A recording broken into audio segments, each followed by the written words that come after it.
Hello, everyone. Um, I haven't had a lot to show recently. I've been kind of easing off getting original art and or commissions that are really kind of shareable. Um, I will say that I have bought an original art page for the first time in several years. And also, I figured if I'm going to show the page, I could also show my more recent quality commission slash jam piece. I'll start with this. This was last year's, so today is April 11, 12, whatever, 2026. And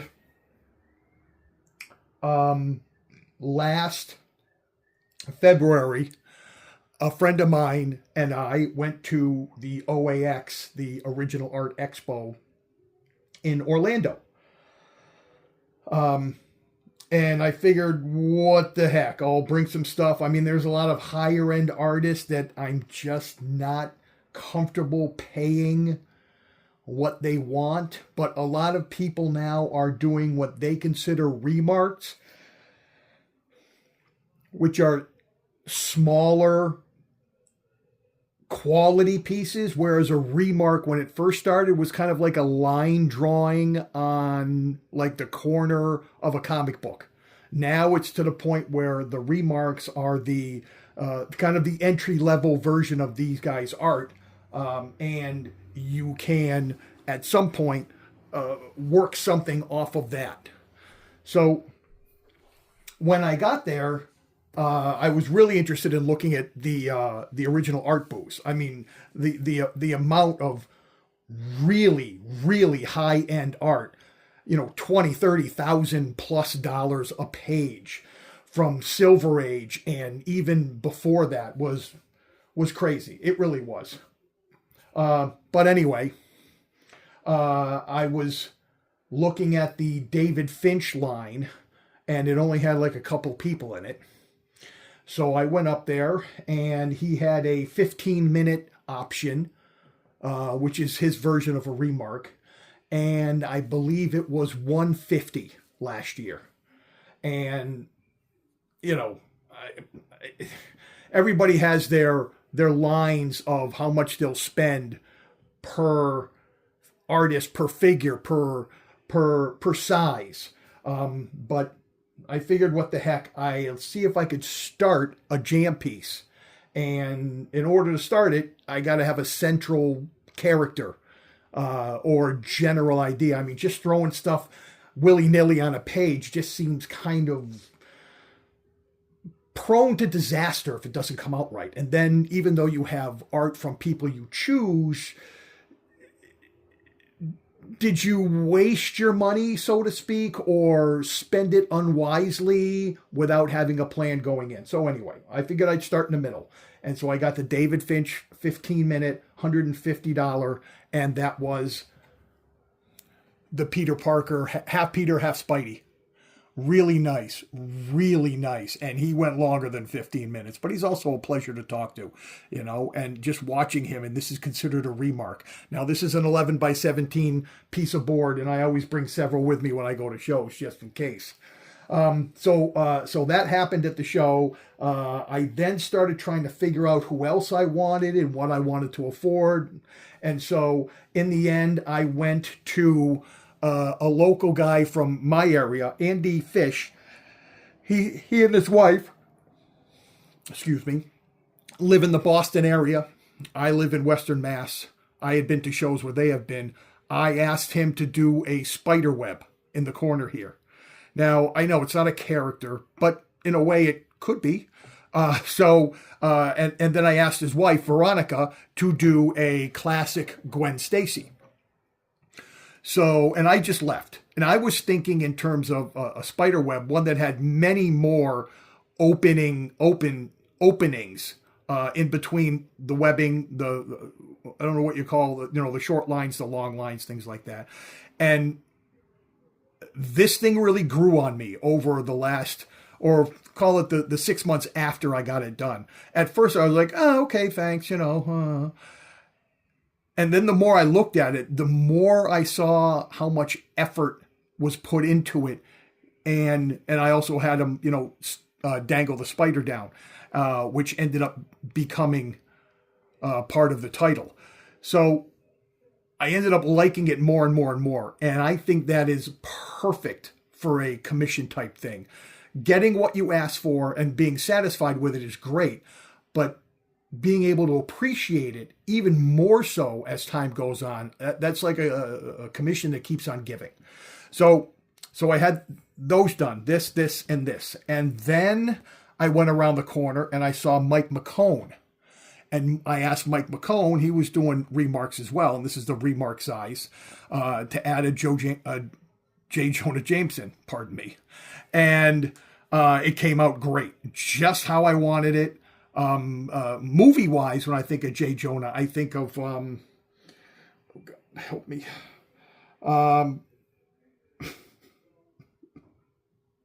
Sorry, I can't think of the name. The guy who did it in the Sam Raimi films. Hilarious.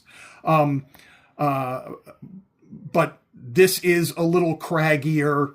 But this is, this kind of to me is more comic booky, although slightly different in tone. But early J. Jonah was kind of really angry, not just comical. And that was great by Mike McCone. Then I went to Iranga Devasurendra. I think I got that pronounced right. His table, very nice guy. And I asked him just to do a simple Spider-Man head. And he did exactly what I asked for, and I was perfectly fine with it. And I'll add to this in a sec. Then the next day, which was the last day, we had to go catch a plane back. And I decided to go to Brian Stelfreeze's table. And I think he was $100 for a remark. And I asked him to do like Peter, but with a camera in front of him. Now, I expected less detail in terms of the camera, but I mean, he just sat there and he just started drawing and he just didn't stop. So I'm not going to complain about what I got. Quite the other side of it, I'm going to crow about what I got. I love everything about it is just right. He's got the finger on the picture taking button again, the shutter button. There we go. I'm sorry. I'm a little off today. He's got his picture on the shutter button. The hands are on a great spot. It's blocking his face as I wanted it to be. And so all of that worked out. And then came Terrificon later that August. And I kind of had an idea of what I was hoping to get. And I ended up getting, let's call it a friend-ish price from both Greg Land and Alex Savick. I wanted a classic Green Goblin from Alex Savick, and I'm thinking Gwen Stacy, Green Goblin, they all belong close to each other. And then I started and I said, okay, great. If I got Gwen Stacy, I need a Mary Jane. So I asked Greg Land to do a Mary Jane. It was his choice to add the tattoo on her shoulder. I thought it was a really nice choice, and I'm really cool with it. So in this regard, I'm looking at almost like a love triangle, but add in Green Goblin. So it kind of is a triangle. Actually, love and pain triangle, if you want to call it that. And then the more I looked at this, and I had the Brendan and Brian Frame, who was also at Terrificon every year. They do great work. They're not, they don't kill you on the price. Really nice guys. I actually gave this to them and allowed them to take it home. And I wanted them to add the title, simply Spider-Man. I wasn't looking for Amazing Spider-Man. I thought just the Spider-Man would work perfect. And they arranged it so that the spider is dropping between the S and the P. So everything I asked for them to do, they did perfectly. So I get this back and I'm looking at it. And I started thinking, what? Is there something I could do to enhance it or And in the end, what I actually thought to myself was, I said, if I was thinking, since I already have a Spidey classic mask over here, if I was thinking and in my right mind, I probably would have asked for a black suit Spidey head. And so that is now my plan. I'm going to have no one else do it except Aranga. So if I never see him again at a show, then it'll always be here. I'm not going to have anybody mess with his art. I'm only going to hopefully be at a show where he is, and I will ask him to just alter it, color it in if that's the case or whatever. So that's my plan. So this is last year's jam, and I'm really happy it's completed. Sometimes jams will sit around for, if you have a plan, they can sit around for a couple of years while you're trying to get the right guy on the right piece. I was more kind of letting this flow as it happened, and I was very happy with it. I posted some in progress shots on Facebook at the time, but I don't have a huge Facebook presence. I just posted to a couple of original art and sketch groups that I'm in. But so that's that. So then I think this was one of the, what they call on the CGC message boards. It's a Comic-Con, but it's a virtual Comic-Con. I'm sorry, that's what it's a virtual Comic-Con. And I saw, and I'm trying to think if it was a virtual Comic-Con that I saw this in, or was it somebody just posting it? But either way, I saw this page, and it was for a completely reasonable price. A lot of Spidey pages, especially when you're going to get what would be considered a half splash of Spidey swinging through the cityscape, is not going to be as reasonable as this was. But I also understood that it was not necessarily canon, it wasn't continuity. It was from a Visa credit card promo comic, and it's called Avengers Saving the Day Visa promo comic. And I actually went and found a digital version of the comic, and I flipped through it and found this page at the end. This is the last page. After Peter Parker learns how to use his money wisely, saves up in order to buy Aunt May a gift. So that's, during the comic, there's, your basic comic hero action. But I love the half splash, and for the entirely reasonable money. And this was credited as being drawn by Andrea DeVito. And I looked him up. He had a presence on Facebook. I noticed that his name was credited in the comics as the artist. And I was just curious about his process. And so I messaged him on Facebook, and he got back to me very quickly. And I had just a couple of little messages for him.